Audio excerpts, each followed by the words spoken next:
एक राजा जिसके महल की हर सुबह किसी मासूम लड़की की आखिरी सुबह होती थी। एक राजा जिसके दिल में मोहब्बत की जगह सिर्फ नफरत की आग जलती थी। और एक लड़की जिसने उस आग में खुद कूदने का फैसला किया, न तलवार से, न सेना से, न किसी जादू से, बल्कि सिर्फ अपनी ज़बान से, अपनी अक्ल से और अपने एक एक लफ्ज़ से उसने उस पत्थर दिल राजा को मोम बना दिया। दोस्तों, ये कहानी है एक ऐसी बहादुर लड़की की जिसने मौत को अपनी दुल्हन की चूनर बना लिया, और एक ऐसे राजा की जिसकी रूह एक औरत की बेवफाई ने इतनी जख्मी कर दी थी कि वो हर औरत को कातिल समझने लगा था। मैं हूँ संगीता और आप देख रहे हैं संगीता कहानी कैप्सूल। अगर आप पहली बार इस चैनल पर आए हैं तो प्लीज़ चैनल को सब्सक्राइब ज़रूर कर लीजिए और बेल आइकन दबा दीजिए ताकि ऐसी दिल छू लेने वाली कहानियाँ आप तक सबसे पहले पहुँचे। तो दोस्तों, चलिए शुरू करते हैं। वजीर की बेटी और राजा। बहुत पुरानी बात है दोस्तों। एक रियासत हुआ करती थी जिसका नाम था जरीनगढ़। वहाँ का राजा था महाराज वीरांगद, जवान, खूबसूरत, बहादुर और दिलदार। उसकी रियासत में दूध और शहद की नदियाँ बहती थी। प्रजा उसे अपना पिता मानती थी और वो प्रजा को अपनी औलाद की तरह चाहता था। लेकिन दोस्तों, किस्मत का खेल बड़ा अजीब होता है। जिस इंसान का दिल सबसे नाजुक होता है, जिंदगी अक्सर उसी पर सबसे बड़ा वार करती है। राजा वीरांगद की एक रानी थी, रानी मृणालिनी। चांद जैसा चेहरा, हिरनी जैसी आँखें और बातों में ऐसी मिठास जैसे शहद घुला हो। राजा अपनी रानी पर जान छिड़कता था। उसकी एक मुस्कान के लिए राजा अपना ताज तक उतार कर रख देता था। लेकिन एक ऐसी रात जो राजा की ज़िंदगी की सबसे काली रात बन गई। राजा शिकार से वापस आया, थका हुआ, मगर अपनी रानी से मिलने की बेताबी में उसने अपनी थकान भी भुला दी। वो चुपके से रानी के कक्ष में पहुंचा ताकि उसे चौंका सके, मगर दोस्तों, चौंकने वाला तो वो खुद था। रानी मृणालिनी अपने एक सिपाही की बाहों में थी। वही सिपाही जिसे राजा ने अपने हाथों से तरक्की दी थी, वही सिपाही जिसे राजा ने अपना भाई कहा था। राजा का दिल कांच की तरह चकनाचूर हो गया। उसकी आंखों के सामने अंधेरा छा गया। उसकी रूह उस एक पल में 100 साल बूढ़ी हो गई। मगर दोस्तों, राजा ने उस वक्त ना चीखा, न तलवार उठाई, न किसी को कुछ कहा। वो चुपचाप वापस लौट आया। अगली सुबह उसने एक हुक्म दिया, रानी मृणालिनी और उस सिपाही को मेरे महल के बाग में सूली पर लटका दिया जाए। और जब उन दोनों की लाशें झूल रही थी, राजा ने अपने दरबारी चित्रकार को बुलाया और कहा, इस मंजर की एक तस्वीर बनाओ हूबहू और मेरे शयन कक्ष की दीवार पर टांग दो। चित्रकार कांप गया। उसने कहा, महाराज, ये मंजर तो आपकी रूह को रोज़ जख्मी करेगा। राजा हंसा, एक ऐसी हंसी जिसमें आंसू भी थे और जहर भी। राजा बोला, हाँ, यही तो मैं चाहता हूँ। मैं रोज़ इस तस्वीर को देखूँगा और याद रखूँगा कि औरत की मोहब्बत झूठी होती है। उसका हर वादा रेत का महल होता है। उसकी हर मुस्कान के पीछे एक खंजर छुपा होता है। उस दिन के बाद से दोस्तों, राजा वीरांगद नहीं रहा। उसकी जगह एक पत्थर का बुत बैठ गया तख्त पर। लेकिन राजा को वारिस चाहिए था, रियासत को रानी चाहिए थी। तो राजा ने एक ऐसा फरमान जारी किया जिसे सुनकर पूरी रियासत की रूह कांप उठी। राजा का हुक्म था, हर रात मेरे महल में एक नई दुल्हन आएगी। मैं उससे शादी करूँगा। एक रात वो मेरी रानी होगी और सुबह होते ही उसे फांसी पर लटका दिया जाएगा ताकि वो कभी मुझसे बेवफाई ना कर सके, ताकि कोई औरत मुझे फिर से धोखा ना दे सके। दोस्तों, सुनकर रूह कांप जाती है ना। सोचिए, उस वक्त उन माँ बाप पर क्या गुजरती होगी जिनकी जवान बेटियां घर में थी। हर रात एक मासूम लड़की दुल्हन बनकर महल जाती। हर सुबह उसकी लाश घर वालों को सौंप दी जाती। माँओं की कोख सूनी हो रही थी। बापों की पगड़ियाँ जमीन पर लौट रही थी। पूरी रियासत मातम में डूबी हुई थी। राजा का वजीर था दीवान शमशेर सिंह, एक नेक, ईमानदार और बुजुर्ग इंसान। राजा उसकी बहुत इज्जत करता था। शमशेर सिंह ने राजा को 1000 बार समझाया, वजीर रोते हुए बोलता, महाराज ये जुल्म बंद कीजिए। एक औरत की खता की सज़ा आप पूरी कौम की बेटियों को क्यों दे रहे हैं? क्या हर फूल में कांटे होते हैं? क्या हर नदी जहरीली होती है? मगर राजा का जवाब हमेशा एक ही होता, वजीर साहब मैंने अपनी आंखों से देखा है औरत का असली चेहरा। अब मुझे कोई दलील कबूल नहीं। रियासत की हालत ये हो गई कि लोग अपनी जवान बेटियों को रात के अंधेरे में दूसरे गांव भेजने लगे। कुछ बाप तो अपनी बेटियों को कुएं में धकेलने के बारे में सोचने लगे ताकि कम से कम अपने हाथों से तो जाए। और एक दिन वो दिन भी आ गया जब रियासत में कोई जवान लड़की बची ही नहीं।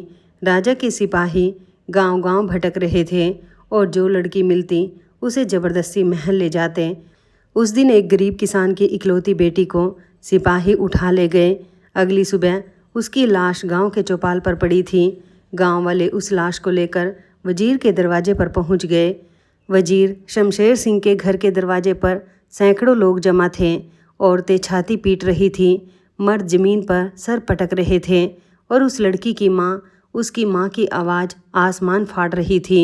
एक बूढ़ी अम्मा रोते हुए बोली, वजीर साहब अब तो हमारी बेटियां बची ही नहीं। अब तो हमारे आंगन में कोई गुड़िया नहीं खेलती। अब तो हमारी हथेलियों पर मेहंदी नहीं रचती। आप कुछ कीजिए वजीर साहब, वरना हम सब इस रियासत को छोड़कर चले जाएंगे। वजीर शमशेर सिंह की आंखों से आंसू बहने लगे। वो बेबस था। उसकी पगड़ी ज़मीन पर गिर गई। वो हाथ जोड़कर गांव वालों के सामने खड़ा हो गया। वजीर बोला, मेरे प्यारे लोगों, मैं आपका मुजरिम हूँ। मैं अपने राजा को नहीं समझा सका। मुझे माफ़ कर दो। बस उसी वक्त एक नाजुक मगर मजबूत आवाज़ गूंजी, पिताजी ठहरिए। सब लोगों ने मुड़कर देखा। दरवाजे पर खड़ी थी वजीर की बेटी रोशन आरा। दोस्तों, क्या बताऊं आपको रोशन आरा की खूबसूरती के बारे में। चांद भी उसके सामने शर्मा जाता था। आंखें ऐसी जैसे झील में दो कमल तैर रहे हों। बाल इतने लंबे और घने कि जब खोलती तो लगता रात उतर आई हो, और आवाज़ ऐसी कि कोयल भी सुनकर अपनी कूक भूल जाए। मगर रोशन आरा सिर्फ खूबसूरत नहीं थी, वो बला की समझदार थी। उसने अपने पिता की लाइब्रेरी की एक एक किताब पढ़ी थी। उसने हजारों कहानियाँ अपने दिमाग में जमा कर रखी थी। शास्त्र, पुराण, इतिहास, नीति, हर बात में वो माहिर थी। रोशन आरा अपने पिता के पास आए और उनके पैरों को छुआ। फिर बोली, पिताजी मैं चाहती हूँ कि आप मेरी शादी राजा वीरांगत से करवा दीजिए। ये सुनते ही दोस्तों वजीर के पैरों तले ज़मीन खिसक गई। गांव वाले हक्के बक्के रह गए। एक औरत चीख पड़ी। वजीर ने कांपते हाथों से अपनी बेटी का चेहरा थामा। उसकी आंखों में आंसू की बाढ़ आ गई। वजीर बोला, बेटी ये क्या कह रही हो तुम? क्या तुम्हें पता नहीं वो दरिंदा सुबह होते ही तुम्हारी जान ले लेगा? तू मेरी इकलौती औलाद है रोशन। तेरी माँ मरते वक्त तुझे मेरे हाथों में सौंप गई थी। मैं तुझे मौत के मुंह में कैसे भेज दूँ?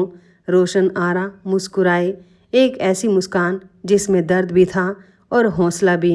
बेटी बोली, पिताजी अगर आप मुझे नहीं भेजेंगे तो कल किसी और बाप की बेटी जाएगी और परसों किसी और की। ये सिलसिला कब रुकेगा? कब तक हम सिर्फ रोएंगे? कब तक सिर्फ शिकायत करेंगे? पिताजी अगर हम वजीर की बेटी होकर भी इस जुल्म के सामने खामोश रहेंगे तो गरीब किसान की बेटी की कौन सुनेगा? वजीर रोते हुए बोला, मगर बेटी तू अकेली क्या कर लेगी उस पागल राजा का?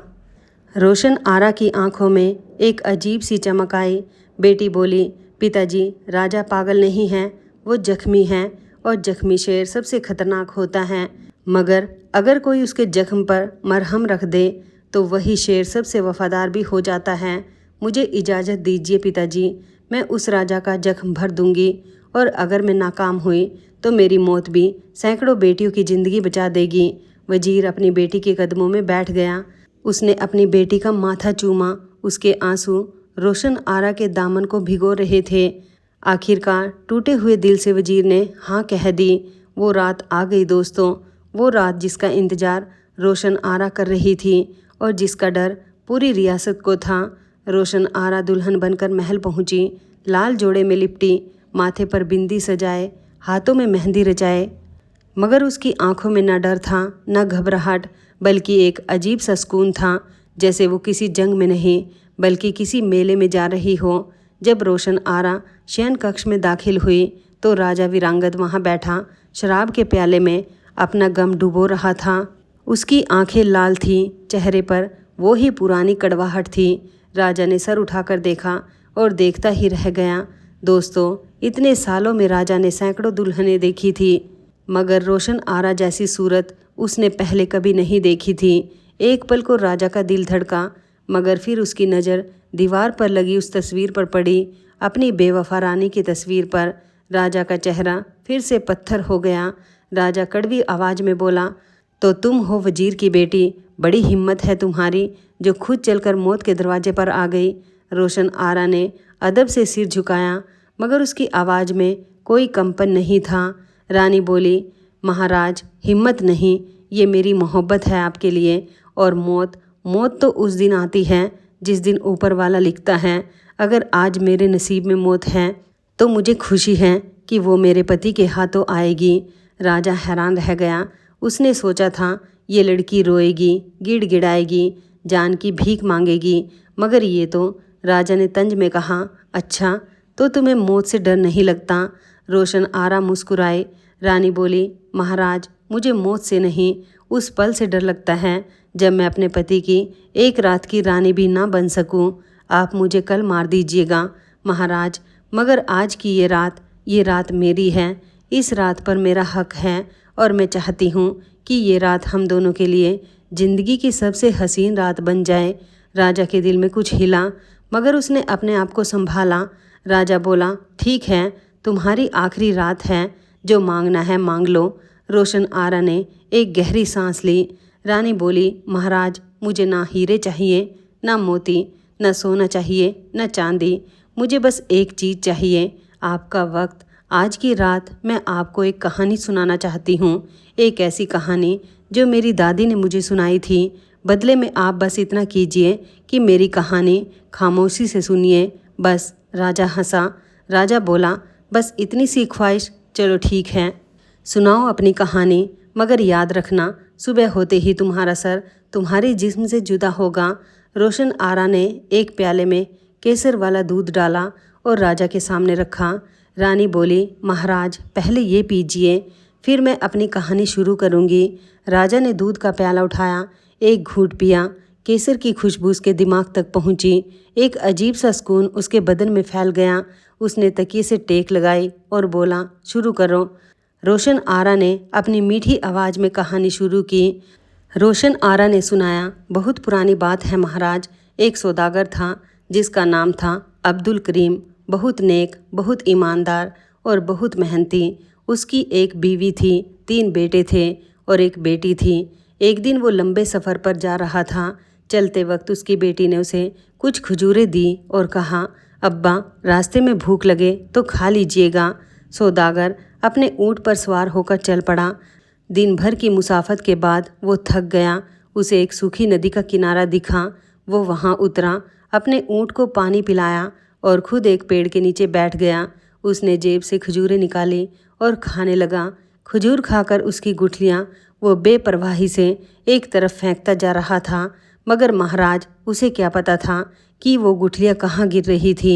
अचानक ज़मीन काँपी, आसमान में बादल गरजे, एक काला धुआं ज़मीन से उठा और एक भयानक जिन प्रकट हो गया। उसकी आंखें अंगारों की तरह दहक रही थी। उसके हाथ में एक लंबी तलवार थी। जिन गरजा, ए इंसान, तूने मेरे इकलौते बेटे का कत्ल कर दिया है। तेरी फेंकी हुई एक खजूर की गुठली मेरे बेटे की आंख में लगी और वो वहीं ढेर हो गया। अब मैं तुझे जिंदा नहीं छोड़ूंगा। सौदागर के पैरों के नीचे से ज़मीन निकल गई। उसके हाथ से खजूरें गिर पड़ी। सौदागर रोते हुए बोला, ऐ जिन्नात के सरदार, मुझे माफ़ कर दीजिए। मुझे क्या पता था कि यहाँ कोई जिन का बच्चा होगा। मेरी खता अनजाने में हुई है। जिन बोला, अनजाने में हो या जानबूझकर, कत्ल तो कत्ल है और कत्ल का बदला सिर्फ खून से लिया जाता है। सौदागर ने हाथ जोड़ दिए, बोला, जिन्नात साहब, मेरी एक बात सुन लीजिए। मेरे घर में एक बूढ़ी माँ है जो बिस्तर पर है, एक बीवी है जो मेरे बगैर एक पल नहीं रह सकती, 3 छोटे छोटे बेटे हैं जो अभी अपने पैरों पर खड़े नहीं हो सके और एक जवान बेटी है जिसकी शादी तय हो चुकी है। मुझे बस 1 साल का वक्त दे दीजिए, मैं अपने सारे फ़र्ज पूरे करके वापस आऊँगा। आप अपने हाथों से मेरी जान ले लीजिएगा। जिन हंसा, बोला, कौन सा इंसाफ मौत के मुंह में खुद चलकर वापस आता है। सौदागर ने अपना हाथ आसमान की तरफ उठाया, बोला, मैं ऊपर वाले की कसम खाता हूँ, मैं ज़रूर वापस आऊँगा। अगर ना आऊँ तो उस मालिक के दरबार में मेरा कोई ठिकाना ना हो। जिन ने उसकी आंखों में देखा, उसे सच्चाई दिखी। जिन बोला, ठीक है, मैं तुझे 1 साल का वक्त देता हूँ। ठीक 1 साल बाद इसी जगह इसी वक्त तू मुझे मिलेगा। रोशन आरा यहाँ तक कहानी सुना ही रही थी कि अचानक मस्जिद से अजान की आवाज़ आई और मंदिर से शंख बजने की आवाज़ आई। सुबह हो चुकी थी। रोशन आरा ने अपनी कहानी रोक दी। रानी बोली, महाराज, सुबह हो गई, अब आप अपना फ़र्ज पूरा कीजिए, मुझे फांसी पर भेज दीजिए। राजा हड़बड़ाकर उठ बैठा। उसकी आंखों में नींद नहीं थी, बल्कि एक अजीब सी बेचैनी थी। राजा बोला, रुको, फिर आगे क्या हुआ? क्या वो सौदागर वापस गया? क्या जिन ने उसे मार दिया? कहानी पूरी करो।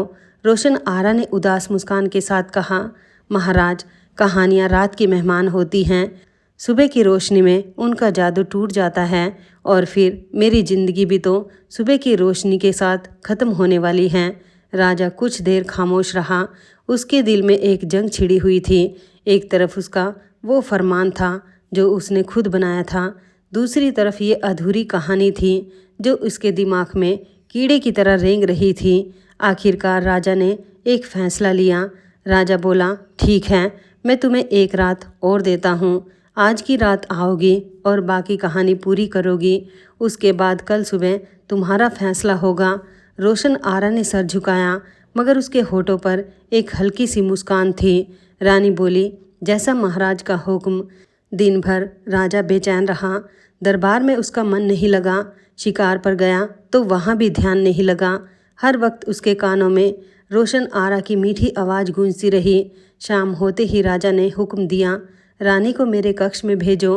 रोशन आरा फिर से शयन कक्ष में आए। आज उसने हरे रंग का जोड़ा पहना था।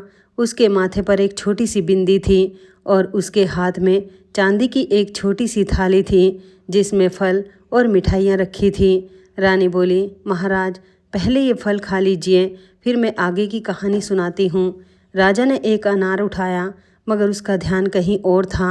वो रोशन आरा को देख रहा था, उसकी मासूमियत को, उसकी अदब को, उसकी समझदारी को। रोशन आरा ने कहानी शुरू की। रोशन आरा ने सुनाया तो महाराज सौदागर अब्दुल करीम घर पहुंचा। उसकी बीवी ने उसका इस्तकबाल किया। उसके बच्चे उसके गले लग गए। उसकी बूढ़ी माँ ने उसके माथे को चूमा। मगर अब्दुल करीम के दिल में एक तूफ़ान था। उसने धीरे धीरे अपने सारे काम निपटाने शुरू किए। अपनी बेटी की शादी की, अपने बेटों को व्यापार सिखाया, अपनी बूढ़ी माँ की हर ख्वाहिश पूरी की और अपनी बीवी के साथ हर पल को जी भर जिया। मगर एक रात जब साल पूरा होने में सिर्फ 7 दिन बाकी थे, उसकी बीवी ने उसे रोते हुए देख लिया। बीवी बोली, मेरे सरताज, आप पिछले 1 साल से अंदर ही अंदर घुल रहे हैं, मुझे बताइए बात क्या है। अब्दुल करीम पहले तो टालता रहा, मगर बीवी की कसम के सामने उसे झुकना पड़ा। उसने पूरा किस्सा बीवी को सुनाया। बीवी की आंखों से दरिया बह निकला। मगर महाराज, ये कैसी बीवी थी? उसने अपनी छाती पीटना शुरू नहीं किया, इसने रोना धोना शुरू नहीं किया। इसने सिर्फ इतना कहा, मेरे प्राणनाथ, मैं भी आपके साथ चलूँगी। अब्दुल करीम ने कहा, पागल हो गई हो, तुम वहाँ आकर क्या करोगी? बच्चों का क्या होगा? बीवी बोली, मेरे स्वामी, अगर आप जा रहे हैं तो मैं भी जाऊंगी। मैं उस जिन के सामने हाथ जोड़ूंगी, उससे विनती करूंगी। अगर वो ना माना तो मैं अपनी जान आपकी जगह दे दूंगी, मगर आपको मरने नहीं दूंगी। बच्चों को बाप की ज़्यादा ज़रूरत है, माँ की कम। मैं तो सिर्फ खाना पकाती हूँ, कपड़े धोती हूँ, मगर बाप तो आसमान होता है बच्चों के लिए। मैं अपने बच्चों के सर से आसमान नहीं छीनने दूंगी। ये सुनकर अब्दुल करीम की आंखों से आंसू टपक पड़े। उसने अपनी बीवी को सीने से लगा लिया। रोशन आरा ने यहाँ कहानी रोकी और राजा की तरफ देखा। रानी बोली, महाराज, देखा आपने, सच्ची मोहब्बत करने वाली बीवी अपने पति के लिए अपनी जान भी कुर्बान करने को तैयार हो जाती हैं। राजा की आंखें झुक गई। उसके दिल में कुछ टूट रहा था, मगर तभी उसकी नज़र फिर से उस तस्वीर पर पड़ी, अपनी बेवफा रानी की तस्वीर पर। राजा ने तेज आवाज़ में कहा, बस ये सब कहानियाँ हैं, हकीकत में औरत वैसी होती ही नहीं। रोशन आरा मुस्कुराए। रानी बोली, महाराज फिर आगे सुनिए। रोशन आरा ने आगे सुनाया तो दोनों मियाँ बीवी उस जगह पहुँचे जहाँ जिन से मुलाकात होनी थी। ठीक वक्त पर ज़मीन कांपी और जिन प्रकट हुआ। जिन ने देखा कि सौदागर अपनी बीवी को साथ लाया है। उसने पूछा, ये कौन है? बीवी आगे बढ़ी। उसने जिन के कदमों में अपना सर रख दिया। बीवी रोते हुए बोली, ए जिन्नात के सरदार, मैं इस सौदागर की बीवी हूँ। मेरे पति ने जो खता की है वो अनजाने में हुई है। आप अपने बेटे का बदला मुझसे ले लीजिए, मेरी जान ले लीजिए, मगर इन्हें छोड़ दीजिए। मेरे 3 बच्चे हैं जिन्हें बाप की ज़रूरत है। जिन हैरान रह गया। उसने अब्दुल करीम की तरफ देखा, फिर उसकी बीवी की तरफ। जिन बोला, ए नेक औरत, उठो। मैंने तुम्हारी मोहब्बत देख ली, मैंने तुम्हारी वफ़ा देख ली। मैं खुद जिन हूँ, इंसान नहीं, मगर तुम्हारी इस मोहब्बत ने मुझे शर्मिंदा कर दिया है। मेरा बेटा वापस तो नहीं आ सकता, मगर मैं तुम दोनों को माफ़ करता हूँ। जाओ, अपने बच्चों के पास लौट जाओ, और हाँ, ये थाली ले जाओ, इसमें इतनी दौलत है कि तुम्हारी 7 पीढ़ियाँ राज करेंगी। ये कहकर जिन गायब हो गया। दोनों मियाँ बीवी एक दूसरे के गले लग गए और हंसते रोते अपने घर लौट आए। रोशन आरा ने कहानी ख़त्म की। रानी बोली, महाराज, तो ये थी एक वफ़ादार बीवी की कहानी। अब बताइए, क्या सारी औरतें बेवफा होती हैं? राजा कुछ देर खामोश रहा। उसकी आंखों में नमी थी, मगर फिर उसने अपने आप को संभाला। राजा बोला, एक कहानी से कुछ नहीं होता, ये सिर्फ एक कहानी है। रोशन आरा बोली, तो महाराज, क्या मुझे एक रात और मिलेगी? मैं आपको एक और कहानी सुनाना चाहती हूँ। राजा ने सर हिलाया। राजा बोला, ठीक है, एक रात और। तीसरी रात आ गई। अब रोशन आरा और राजा के बीच एक अजीब सा रिश्ता बन रहा था। राजा अब उसे देखकर मुस्कुरा देता था और रोशन आरा अब सच में राजा से मोहब्बत करने लगी थी। उस रात रोशन आरा ने एक नई कहानी शुरू की। रोशन आरा ने सुनाया, महाराज, एक राजा था जिसकी 4 रानियां थीं। 3 रानियां बहुत खूबसूरत थीं, दूधिया रंग, सुनहरे बाल, हीरे जवाहरात से लदी हुई। और चौथी रानी का रंग सांवला था। उसके पास ज़्यादा गहने नहीं थे। वो हमेशा सादे कपड़े पहनती थी। मगर हैरत की बात यह थी कि राजा अपनी चौथी रानी से सबसे ज़्यादा मोहब्बत करता था। बाकी तीनों रानियों को ये बात बहुत खलती थी। एक दिन तीनों रानियों ने मिलकर राजा से पूछा, महाराज, आप हमसे इतनी मोहब्बत क्यों नहीं करते जितनी उस सांवली से करते हैं? क्या उसमें कोई जादू है? राजा मुस्कुराया, बोला, सही वक्त आने पर बताऊंगा। कुछ दिन बाद राजा ने एक दावत रखी। उसने अपनी 4 रानियों को बुलाया। उनके सामने सोने, चांदी और हीरो के ढेर लगा दिए। राजा बोला, जिसे जो चाहिए उठा लो, मैं खुश हूँ आज। पहली रानी झपट कर हीरो पर पड़ी। दूसरी ने सोने की थैलियाँ भर ली। तीसरी ने मोतियों की मालाएं अपनी गर्दन में डाल लीं।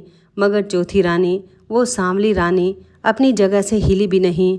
वो बस मुस्कुराती रही। बाकी तीनों रानियां हंस पड़ी। एक ने तंज में कहा, देखो जरा, ये बेवकूफ़ है, इसे कीमती चीज़ों की पहचान ही नहीं। तभी चौथी रानी आगे बढ़ी।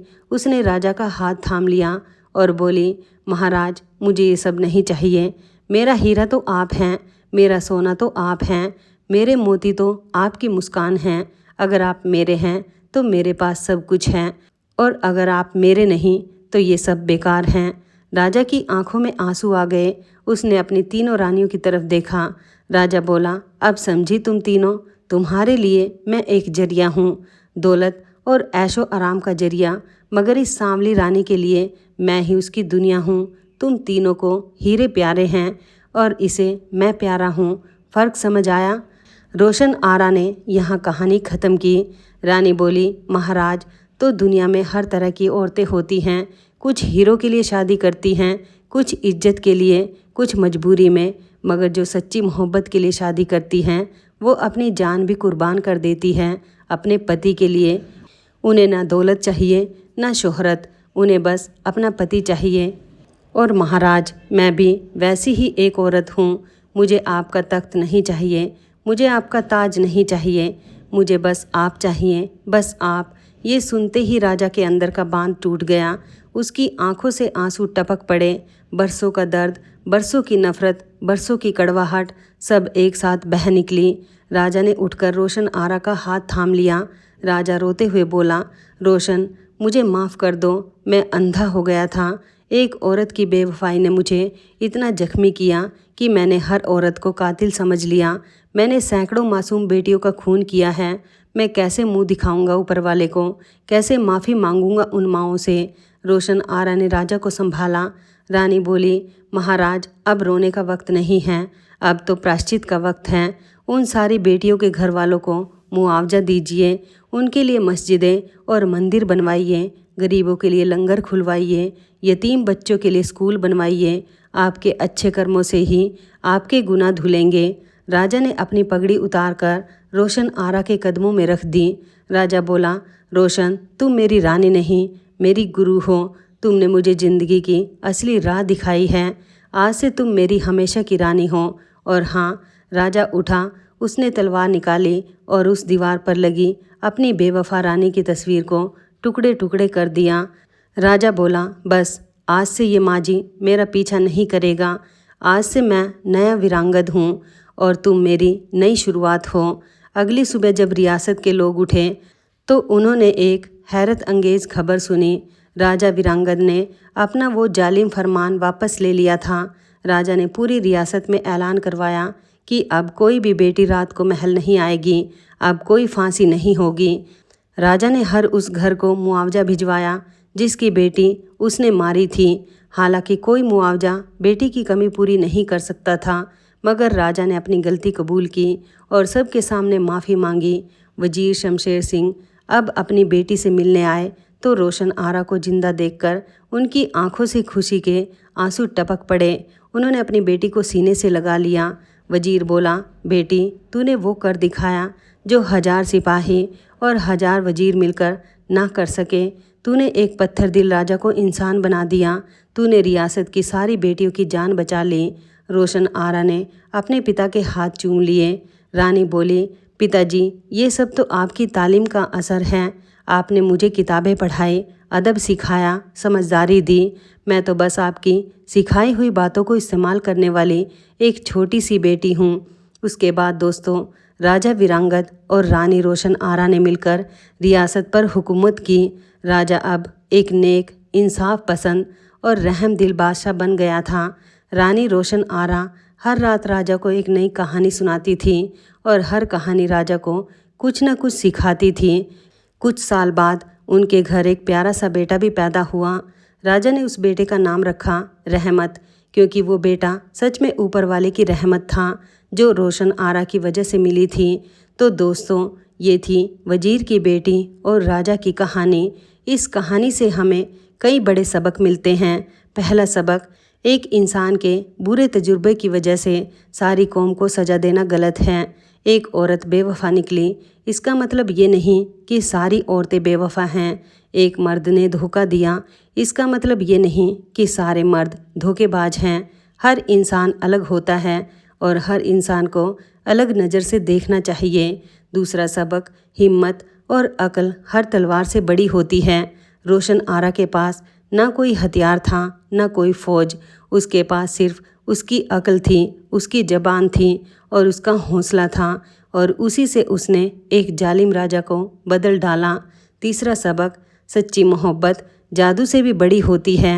रोशन आरा ने राजा को अपनी मोहब्बत से जीता, अपनी समझदारी से जीता, अपनी सब्र से जीता। उसने राजा के जख्मों पर मरहम रखा और उन्हें भर दिया। चौथा सबक, माँ बाप अपनी बेटियों को तालीम ज़रूर दें। अगर वजीर ने रोशन आरा को पढ़ाया लिखाया ना होता, अगर उसे कहानियाँ और शास्त्र ना सिखाए होते, तो वो उस राजा को कैसे बदल पाती। बेटियाँ बोझ नहीं होती दोस्तों, अगर उन्हें सही तालीम मिले तो वो पूरी कौम का सिर ऊंचा कर सकती हैं। पांचवा और आखिरी सबक, कोई भी इंसान बुरा पैदा नहीं होता, हालात उसे बुरा बना देते हैं। अगर आप किसी की ज़िंदगी में रोशनी ले आए तो वो जालिम भी फरिश्ता बन सकता है। तो दोस्तों, ये थी आज की हमारी कहानी। अगर ये कहानी आपको पसंद आई हो तो प्लीज़ वीडियो को लाइक ज़रूर कीजिए। चैनल पर पहली बार आए हैं तो सब्सक्राइब कर लीजिए और बेल आइकन ज़रूर दबाइए ताकि हमारी हर नई कहानी आप तक सबसे पहले पहुँचे। कमेंट करके बताइए कि आपको रोशन आरा का किरदार कैसा लगा। क्या आप भी मानते हैं कि एक समझदार बेटी पूरी रियासत बदल सकती है? और हाँ, इस वीडियो को अपने दोस्तों और घर वालों के साथ ज़रूर शेयर कीजिए। हो सकता है किसी टूटे दिल वाले को इस कहानी से नई ज़िंदगी मिल जाए। मैं हूँ संगीता और आप देख रहे थे संगीता कहानी कैप्सूल। मिलते हैं अगली बार एक नई कहानी, एक नए सबक के साथ। तब तक के लिए खुश रहिए, मुस्कुराते रहिए और दूसरों की ज़िंदगी में रोशनी फैलाते रहिए। धन्यवाद दोस्तों।